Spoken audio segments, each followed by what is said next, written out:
উত্তর তুমি পেরেছো। ফায়ুফসাহু লাহু কবরুহু 70 যিরান, আপনার কবরটারে 70 হাত লম্বা করে দেয়া হবে। ওয়ায়ুফতাহু লাহু বাবুন ইলাল জান্নাহ, আপনার কবর থেকে জান্নাতের দিকে দরজা খুলে দেয়া হবে।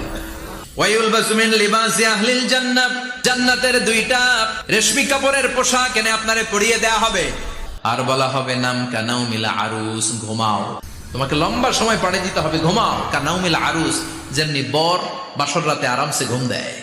কিয়ামতের জন্য ইসরাফিলের সিংহায় যে ফুৎকার আছে, ওই ফুৎকার ছাড়া কোনো কিছুই তোমার ঘুম ভাঙাতে পারবে না।